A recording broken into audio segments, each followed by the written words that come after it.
GloryDaze, the best of Morning Glory with PJ and Jim. On Radio Nova. Hey, look at us again. Another week, another GloryDaze, the PJ and Jim podcast. How we doing, everyone? Yeah, we going on, everybody.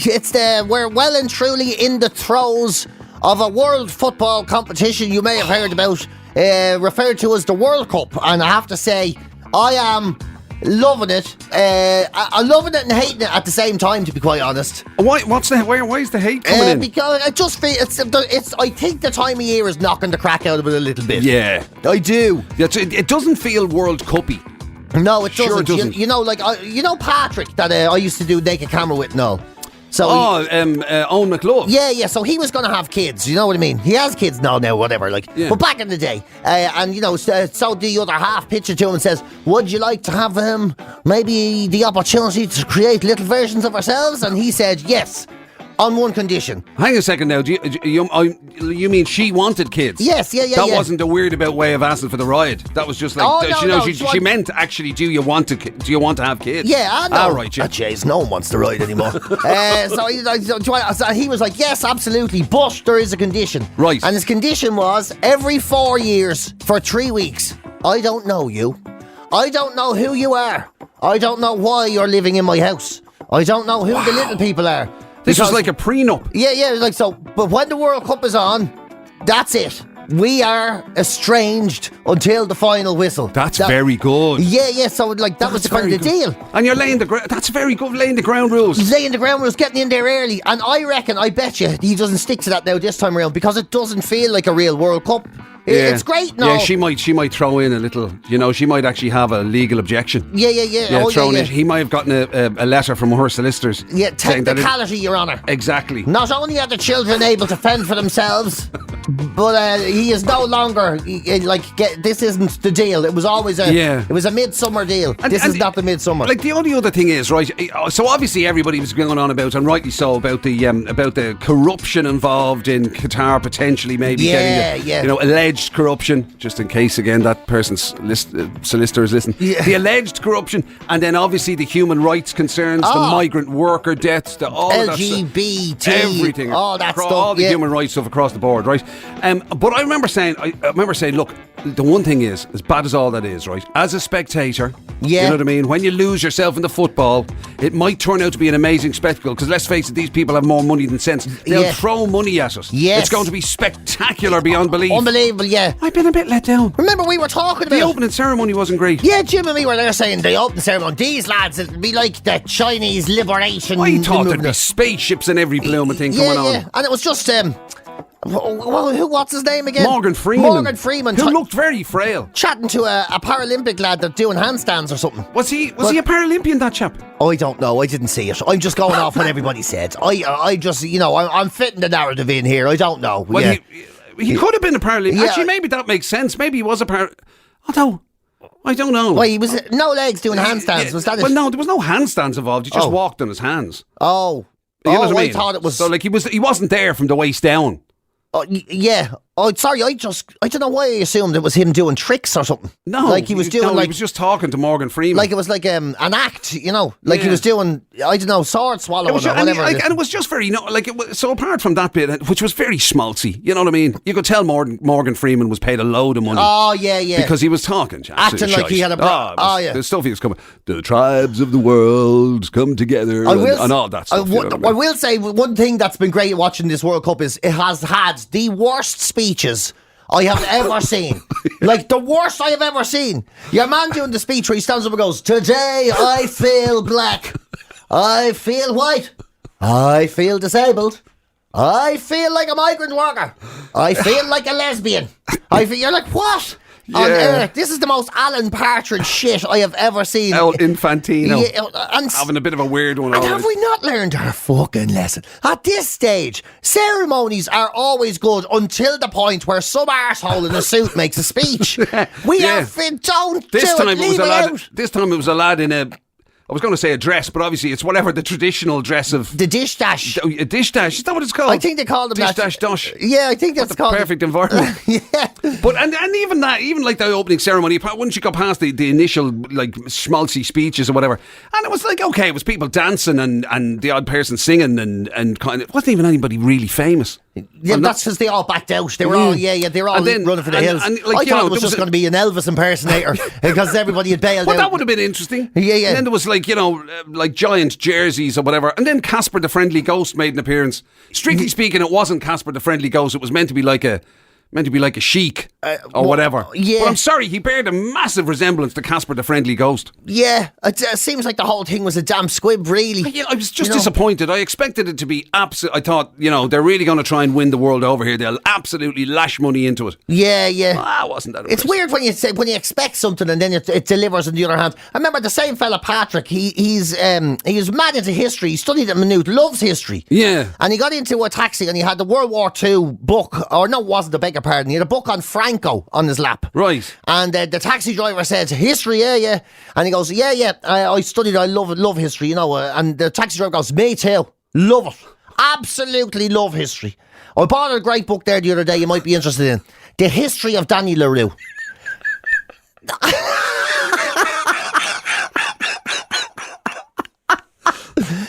And Patrick was like, what? And he goes, yeah, The History of Danny LaRue.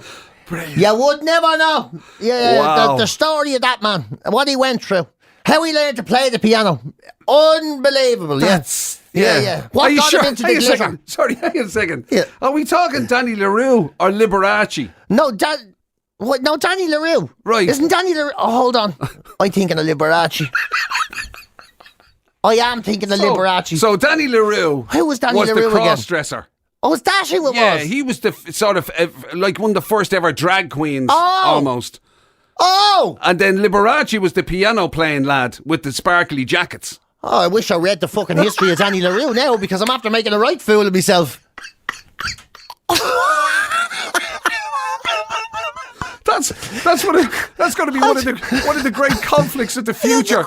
That's unbelievable. Is that like, you know what I mean? That when the history of Danny LaRue came in conflict with the history of Liberace. Liberace. Oh my!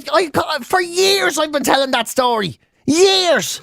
And I've always had Liberace in my head. Danny LaRue. Danny LaRue was way before a drag queen. Yeah, sort of wartime nearly. Well, not wartime, but you know what I mean. Drag queen. Not a wartime. Roll out the Well, he would have been of that vintage, I would have said. Really? Of that? Well, maybe no. He wasn't maybe that old. It all would have been that time. Remember that fucking mad program that used to be on when we were kids, and it was like an oldie worldy. A stage show thing. What the stage show called? thing? No, it was the like Royal Variety Performance. But it was like it was on every week or something, right? The John Player Tops. Was that it? No. And they used to deliberately, like they'd be acting as though it was back in the fucking 20s or something. Oh, right. What was the name of that show? It was a big show for the Monte Carlo show. Is that no? The Gong Show. No, that's going to annoy me now. As soon as we're finished this podcast, I'm going to have to Google. Yeah. Well, no, hang a second. I tell you keep talking, right? I just keep guessing shows. Will this go off if I no, hang a second. No, I just keep guessing shows, so I don't. But I'm true. It's not like I was going. All I can think of now is double acts like Cannon and Ball and everything. But obviously that's not it. It wasn't live from the Palladium with Bruce Forsyth.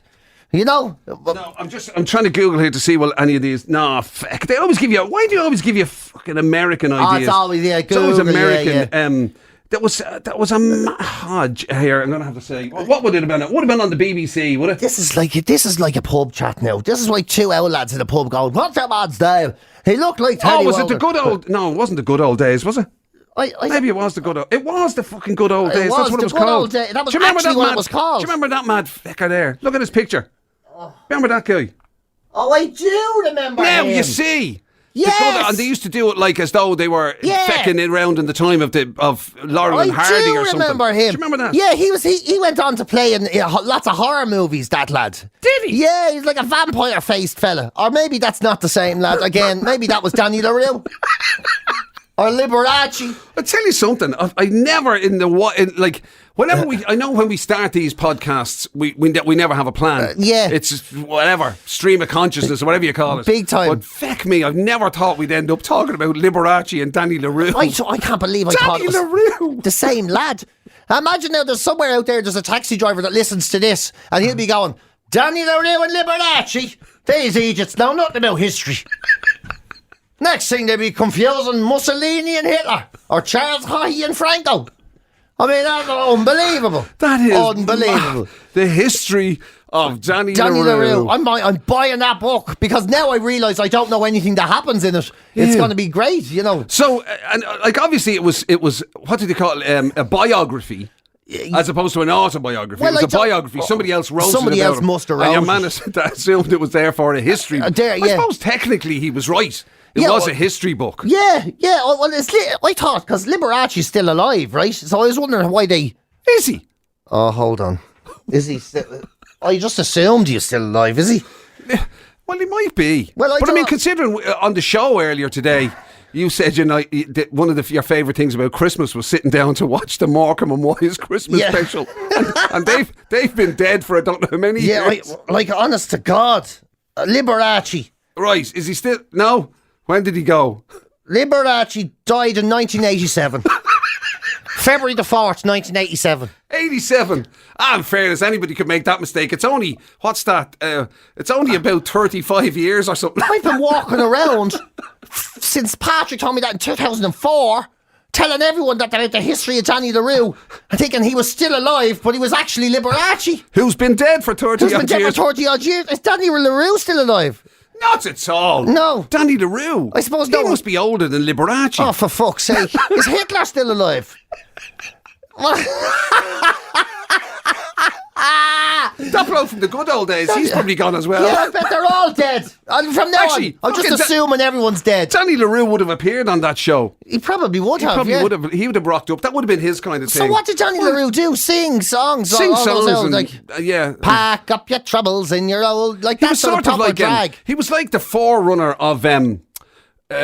fucking what's your man Dame who Edna. Yeah, sort of, exactly. No, but more in line with Lily Savage. He was like the early version of Lily Savage. Lily Savage? Oh, really?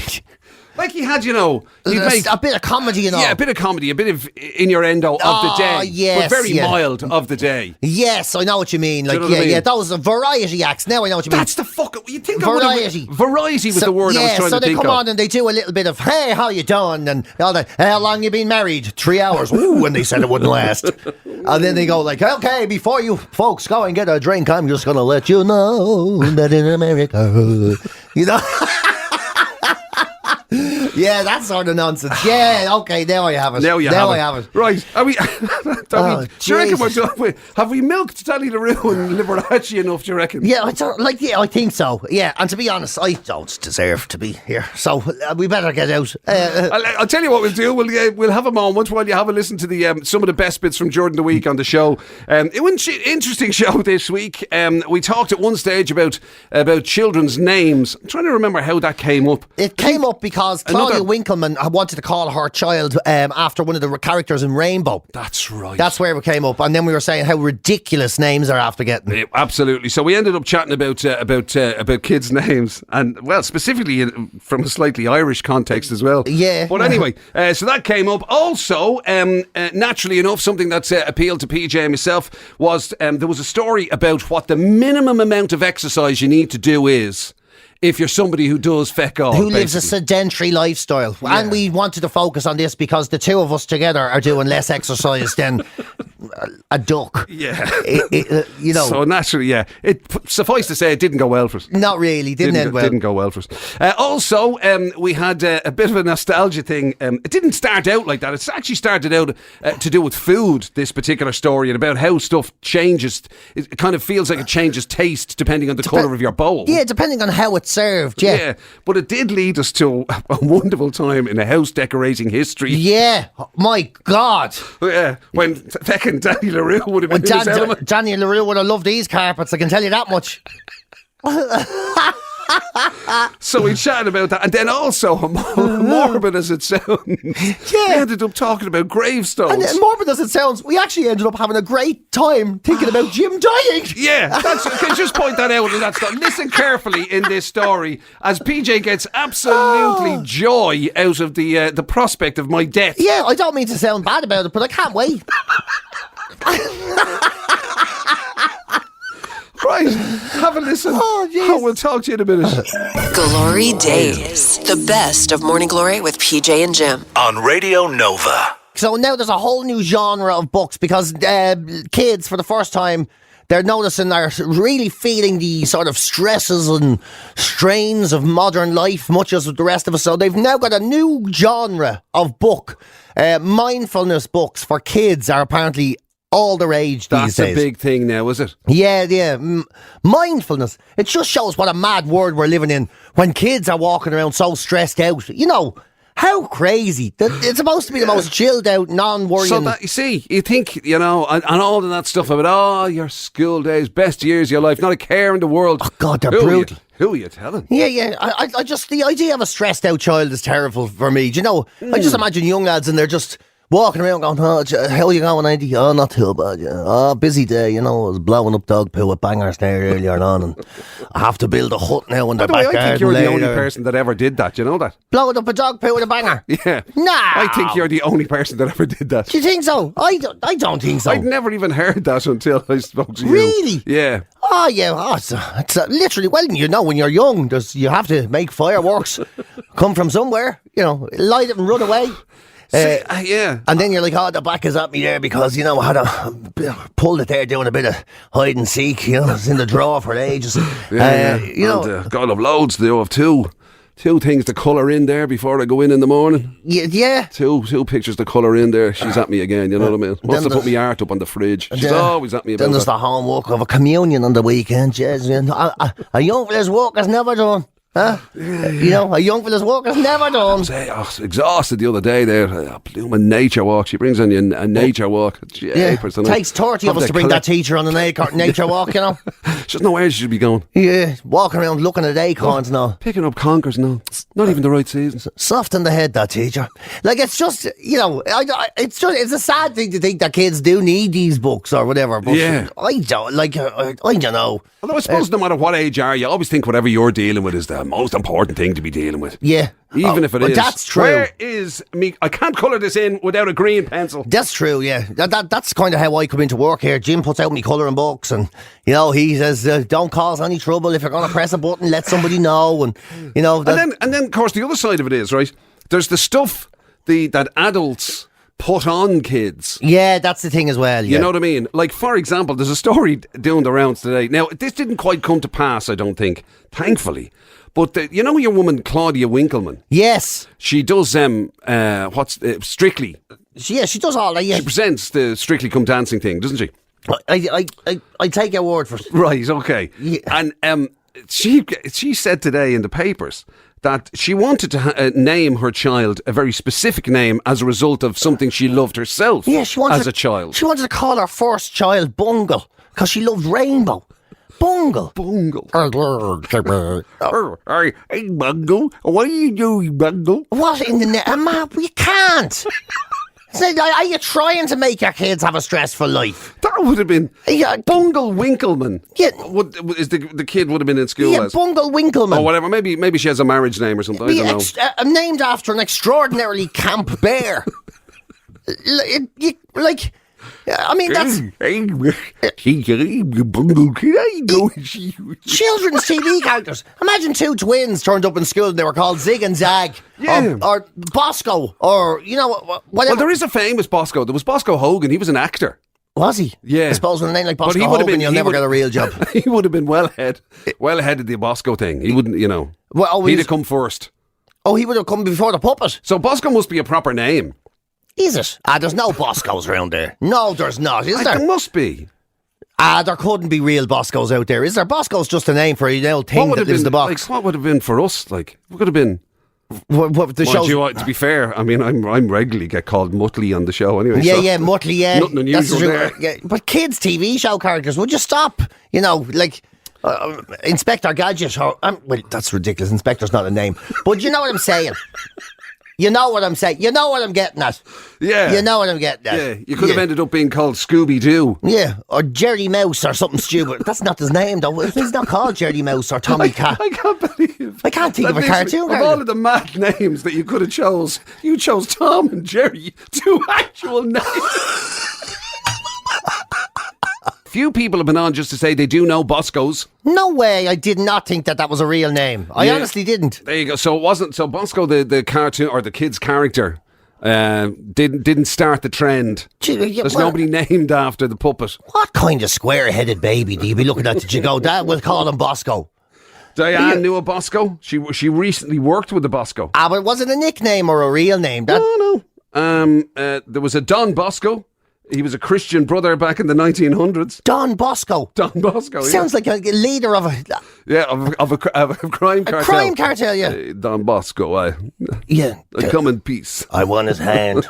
No way. Somebody else, somebody was saying there was a John Bosco school. That's Anto saying that. So what's the surname, is it? Des says a good friend of his, rather. His name is Bosco. And then somebody else was just saying that in terms of naming people after cartoon characters, you should have been named after Scooby-Doo, because most times you don't have a Scooby-Doo as to what's going on. I'll tell you something. Last week we had a young one in last week. Remember Ali from school? She was doing her work experience. Ali from school. Ali from a school, yeah.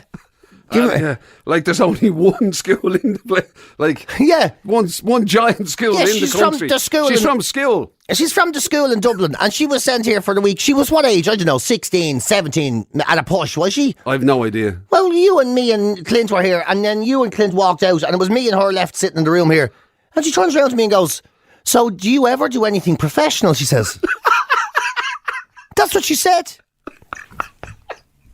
Did she? Yeah. How am I only hearing about this now? Yeah, well, because you were, I don't know, you were busy doing whatever, but and I was there, pardon, and she goes, "Yeah, do you ever do anything professional?" I went, "That's it. What do you mean?" She goes, "It seems like you just..." She said, "It seems..." She did. She says, "It seems like you just kind of, follow the lads around."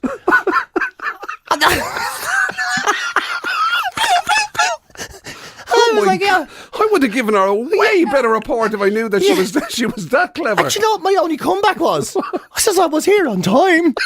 It's the very best of Morning Glory with PJ and Jim on Radio Nova. Something that we've PJ himself has spoken about on this show many times is the fact that ever since the whole pandemic situation that existed, we may have fallen slightly from the path of righteousness when it came to the whole kind of health and general fitness arena. I have let myself go. Now, the thing about it is, as bad as I am, right, and I am bad, but the difference was you were really hardcore. Oh, I was a good guy. You were seriously hardcore. I mean, nothing would defer you from exercise. Your ability your discipline to abstain from the joys of food and drink and all that sort of stuff. Yeah.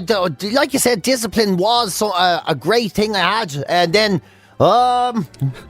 it went away. It went away. I don't have it anymore. It just disappeared. You were banging out the exercise classes every weekend. Every weekend. Like every day of every weekend is what I mean. Yeah. Oh, absolutely. I couldn't get enough of it. And then I went to the hospital, and the amount of free chocolate you get in the hospital. I'm not joking, man. Everybody arrives with a bar. Everybody. But even, now, to be fair, come on, even before that, even when the whole COVID thing was going on, I mean, our message was, look, just be nice to yourself. You have enough to be dealing with. Be nice to yourself. Yeah, you're dead right. And so you decided, he obviously means chocolate Kimberley. I did mean that, yeah. I did. And you know what the terrible part of me was? You know when I was in hospital now, right? Yeah. Sometimes people, obviously, it being a mental hospital, people were upset. Yeah. And they would get presents of chocolate, and they'd be coming up and going, I just saw my family, I missed them so much. And I'm going, yeah. Are you eating that bar of chocolate they gave you, or are you too upset? You probably can't face food at the moment. Yeah. And they'd be like, will I take care of I that? can't face it. I'd be there, I'll take care of that for you. I'll take that to me room. Yeah. Don't you worry about that. That big Toblerone, that'd remind you of Yeah. Things in the past, I better. I'll get that out of your way. You'll only be thinking of how you haven't seen the kids. And, sure, it'd be better if I ate it, wouldn't it? I'm always there to leave people a hand, Jim, when they're struggling. Yeah. When they're struggling. The helping mouth. That's big time. The helping mouth. And I love how science has now changed. So in the paper today, what I love about this is, remember it used to tell us, what is the optimum? What are you supposed to do? Like, how much exercise will make you look lean and trim? Now science is literally going, okay, look, here's the bare minimum. Right? So there's a scientific paper of done. Here's the bare minimum that you should be doing. So if you could just do this, your life will be much better. And they're saying 40 minutes of moderate to vigorous intensity physical activity every day. That's enough to do the trick. Every day, yeah. Every day? Every day. 40 minutes of moderate to vigorous. So that's like a good fast walk or a... japers, what else is it? I can't even, it's not gas, I used to do exercise all the time. Now I can't even think of the names of what exercise is. You can't. It's gone. You're actually struggling to put names on various forms of physical activity. Yeah, what's it called when you walk really fast? Running, PJ. Yeah, that one. Yeah, and you know when you're walking but you're actually on wheels. Cycling, PJ, isn't it? That's the one. Yeah, that's the one. Or when you pick up heavy things for no reason. But that's so. God, that's a step up now, because it used to be this whole thing of like, 3 times a week or something would be, that was your thing and all that sort of stuff. Of intense activity. But now they're saying, now hang a second. Yeah, because they're saying we sit around all day. Right. This is if you have a very sedentary lifestyle. Sorry, that's it. I beg your pardon. Yes. Right. Sorry. I see what you mean. So now. this is for people like us, basically. Us. Yeah. For us, you know. Oh, Lord, every day. Yeah, every day. Every single day. The thing is, what doesn't work is what you and me, I think, are doing at the moment, where you go, well, it's 2 minutes to get to the car, so that's 2 of them gone. And then it's, I'll go up the stairs 3 or 4 times, so that's probably another minute. And then, and then you go, and then sure, when I get home, I'll probably nip down to the pub. That's a 5-minute walk. And there, so you can't accumulate your minutes, basically. No, you it has to be at the same time. It has to be at the same time. And a good you have to work up a bit of an old sweat. Yeah, that's right, yeah. And then you can't do what I was doing. And you can't work up a sweat by looking at yourself in the mirror worrying about the state of yourself. No, it's not the same effect. It's not the same effect. Oh my God, I tell you something. Isn't it mad the way... What the worst part of it, do you know what it is? Is acceptance. You know when you go, do you know something? Why should I be hard on myself? Yeah. I'm 47 years old. I'm allowed to be a bit tubby and round and not fit into me old pants. I'm allowed to only wear T-shirts that look like rags because everything I used to have 6 months ago didn't fit. And you think, yeah, to hell with it. And then you see a picture of yourself someone tags on Instagram and you're going, Jesus Christ, I've got a head of a potato. My God, what happened there? Well, it's like the, I mean, I wasn't the better. You know that photograph that appeared at your...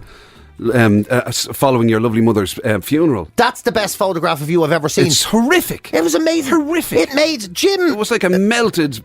I don't know what it was like. It was an awful. It was in the Sunday World or something, and it made Jim literally on his own made my mother's funeral look like a gangster had been shot. It actually looked like I was responsible. Yeah, but... It was horrific. But you didn't look unhealthy. You just looked like you were about to murder somebody. Oh, it looked particularly... It was the most jowly, horrible thing I'd ever seen. If I ever But come here, do you know what I wanted to ask you, right? Yeah. What's this? What's a dad bod? What defines a dad bod? I think... that's supposed to be kind of acceptable, almost quite attractive. Yeah. As opposed to just a lad who's let himself go. Yeah, I know. What's the difference there? I think it's sort of like you might be soft around the edges, but you haven't lost self-respect. I think that's kind of where it goes. Yes, you might not fit into your trousers, but at least if they fall down, you've well groomed yourself. GloryDaze, the best of Morning Glory with PJ and Jim. On Radio Nova. One of the few things that PJ will accept that he genuinely likes about Christmas, there's very little, but one of the things that in fact... we played Depeche Mode, Just Can't Get Enough. That's also kind of appropriate in this situation because the food is the one aspect of Christmas that you absolutely love, isn't it? It really is, yeah. Now, except if it's in a red bowl. Yeah, apparently, this blew my mind, right? This has actually blown my mind. Apparently, whatever colour your delf is, like your bowl, your plate and all that, apparently that actually affects the flavour. So something, if something is red... It sort of makes it taste more salty and less desirable. Whereas if it's blue, it makes it taste like nicer. This is mad, right? So there's a thing called neophobia, and neophobia is a fear or a reluctance to try new food or to eat something new or to taste something. Okay. And if you give it to someone in a red bowl that has neophobia, they will go, no way, it looks disgusting. But if it's in a blue bowl or a white plate, they're much more likely to actually attempt what it is. Yeah. So it's what? But then who has red plates? I've never been given anything in a red bowl or a red plate in my life. Yeah. It sounds like a strange thing to certainly not have to think about. Certainly not nowadays. Sure, nowadays there's more chance of you getting it on a roof slate or or an old plank. An old broken surfboard full of chips or something. Exactly, yeah. But back in the day, remember that those colours though used to be like, being as old as we are, and don't try and cop out of this one now. You're old enough to remember this when colours were a mad thing in houses. They were like nowadays we're all fairly kind of minimalist, and there's lots of whites and there's lots of kind of and maybe more subdued. Yeah, big time. Back in the day. Colours were they'd knock your head off. It was insane. And everything. They eat from carpet colours, carpets that look like they were just vomit.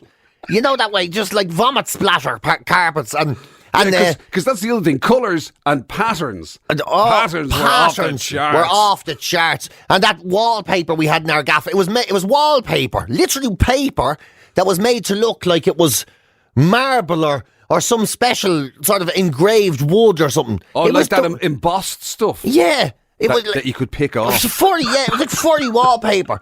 And then there was remember people used to get the border on the top as if to look like it was carving or something. It was a bit of paper stuff. Oh yeah, there was a separate roll that you put on over it, over the top. What was that called? Border paint. Yeah, it probably just was a border, yeah. And it looked ridiculous. It was like you're trying to turn your flat in town into a French castle or something. And it was bananas looking. And the colours thing went everywhere. Yeah. Because, as you say, nowadays, most people have kind of white plates and things like that, and, fairly straightforward. But, back then, you couldn't have any mad yellows and reds and greens and everything. And don't get started on the old bathrooms. Oh, What was going on there? What was going on? You walk into someone's, can I use your jacks? You walk in, the whole thing. Whoa, mother of J. What is, holy smoke. Like a pink toilet and a blue bath, and all this got to carry on, and those or that weird deep green that everybody had for a while. Do you remember that? That was huge. What was that about? I want my toilet to look like it fell out of my husband's nose. Oh, that's what it looked like. And then carpet. Remember the carpeted toilet? Yeah. And if there was more lads in the house, there'd be literally burn marks where the piss was the piss was burning through it. It was like you were dropping cigarettes. All died. Oh. And that was very and your much dad be there, I want carpet in the toilet. It keeps me face warm when I have a slash at night. That was my... but it's disgusting. That's true, yeah. Carpet in toilets and bathrooms and stuff was huge. Yeah, man. You could be mortified. And the other thing was, people used to do that colour thing. And nowadays, again, it's like all this, whatever, you keep the colour running through your house. It makes your house feel bigger, look bigger, a continuous colour or a continuous whatever. Themed and all this. Back then, it was every room was a different. gamble. It was a gamble. It was like walking into a Lego factory. Yeah. You'd walk into one room, be full on blue. Yeah. Next door, be full on green. Full on green. And then you walk into the good room with the pre-wrapped couch still there. and all your man's china or whatever. Or china, the blue and white plates in a drawer and a see-through press. Yeah. And you're like, oh, gee, look at that. On display, the cabinet. The cabinet. The china cabinet. China cabinet. Why was it even called China? Just because it was pictures of Chinese people on it. Is that what it was? That's not what it is. It's not China, the good China. Yeah, the good China. But it probably was, because of... But is it made in Lucan, but they draw Chinese people? Yeah, well, you couldn't put up your good Lucan on the wall. That's I would. Yeah, it'd be deadly because you walk in and go, Lucan good? Yeah. Oh, jeebus. Oh, man, it was a mad time. And there, you see, Piff remembers them. Avocado, that green was called. Avocado bathrooms, as she said herself, were de rigueur. Isn't it gas? We had avocado bathrooms and you couldn't get an actual avocado. It's the very best of Morning Glory with PJ and Jim. On Radio Nova. If you've ever had one of those mad questions, I'm trying to remember where they kind of come up, but you know the ones I'm talking about, where they're meant to be kind of like what your life mission is or your purpose is, or yeah. And it's like, what would be written on your gravestone? That's always a thing. Did you ever hear that thing? And it's meant to be like, oh, he was a man who raised all around him, or some rubbish like that, or whatever. No, I've never seen anything like that written on anything ever. I'm perfectly honest with you. If I'm going to write on yours, good luck in your retirement. Yeah. But anyway, whatever answer, if you've ever had to deal with that sort of bizarre question, right? I'm sure nobody's ever given the answer, I'd like a QR code. Yeah. There's a new company started in Cork by three people: Judy Russell, Luke Murphy, and Danny O'Donovan, right? And they can... Oh, it's an Irish company doing It's this? an Irish company, okay. yeah. They met through UCC, their entrepreneurial network, apparently, in UCC. And what they'll do is you pay them a few quid, and it's not cheap, I don't think. It starts at like €350. It goes up to 4,500 for the deluxe package. But they'll put a QR code on the gravestone of your loved one or whatever. Yeah. And then you scan it with your phone, and it'll bring you to a website, I suppose, that'll sort of give them the story and videos and all that of the people who are, I suppose, currently lodging under the stone. Most people probably are familiar with a QR code. They've probably come across it, but it's that little square. It's like the weird kind of dots type square. Yeah. And, you put your camera phone over it, and it normally directs you to a website or whatever. Most people are familiar with it, aren't they? I would have thought so, yeah. And then I assume, so the website now, I'm assuming that it directs you to, is exclusively about you, is it? Yeah. Well, I guess that's the idea, yeah. So it takes you back to a memorial sort of page, and I suppose you can watch videos, or you can get the story of the person, or you can see pictures of them or whatever. So let's say, Jim, you'd be probably closer to this happening than me. Let's say Thanks. You pass away. We can stick the QR code on, and then hopefully it'll scan, and it'll go to a video of me talking about how I miss you. And how it means, how it's really all about me. And and hopefully the headline of the paper says PJ Gallagher was devastated to hear of Jim McCabe's death. Right. And he will be attending the funeral. As long as you get top billing. So in other words, it won't be sort of like the death has occurred of well-known broadcaster Jim McCabe. It'll be the death has occurred of well-known broadcaster PJ Gallagher's friend. And not even give me name. That'd be brilliant, wouldn't it? Yeah. An entire article devoted to it and not actually mention me name. Yeah. PJ was said to be devastated by the loss of his friend. Yeah, and just keep rolling. And on. hopefully Radio Nova will release a statement that says something like, PJ Gallagher unfortunately is going to have to take some leave, as Jim unfortunately has left him in the lurch, and he doesn't know how to use the machines on his own. So PJ feeling let down by the death of his friend. Yeah, let down by his friend Jim McCabe, who sadly passed away, and did whatever. Yeah, so hopefully that's why. What am I laughing at this for? This is literally.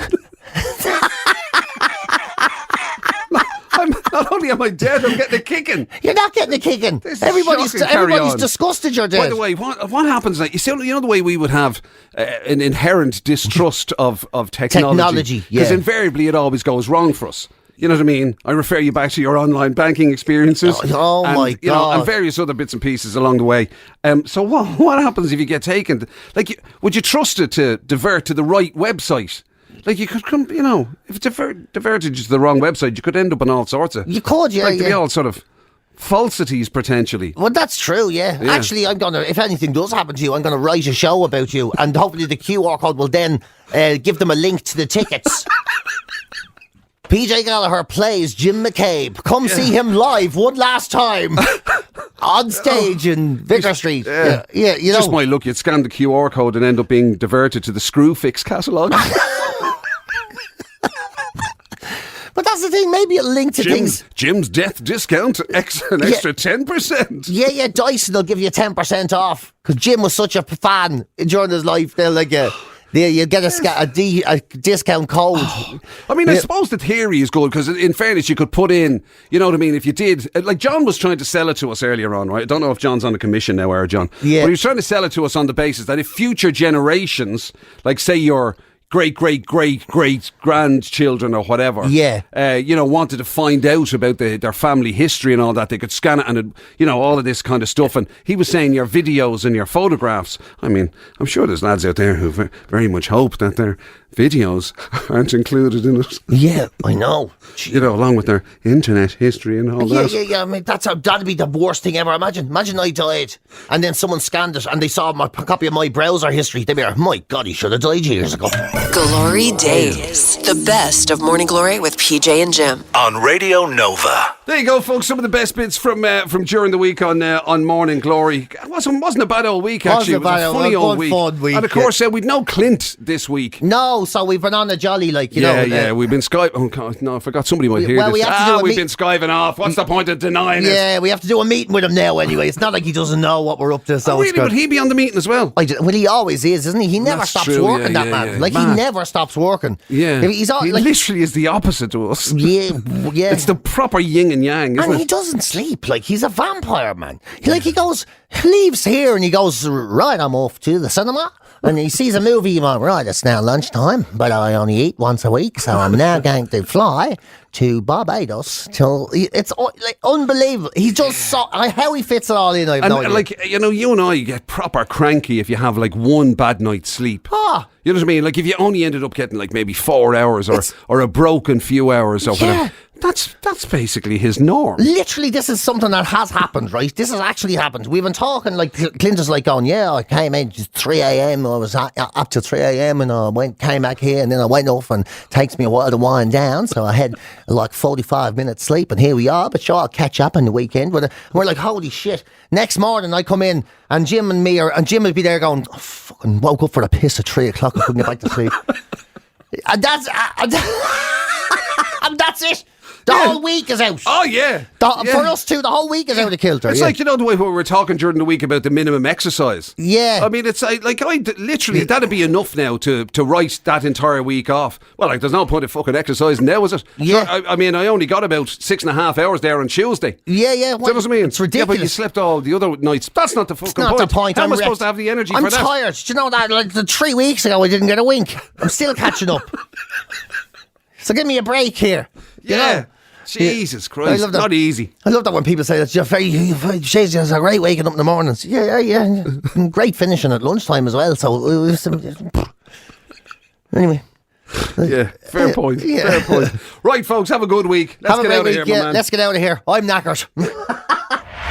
You've been listening to GloryDaze, the best of Radio Nova's Morning Glory with PJ and Jim. Catch the show live weekdays 6 to 10 on FM, online at nova.ie, or on the Nova app.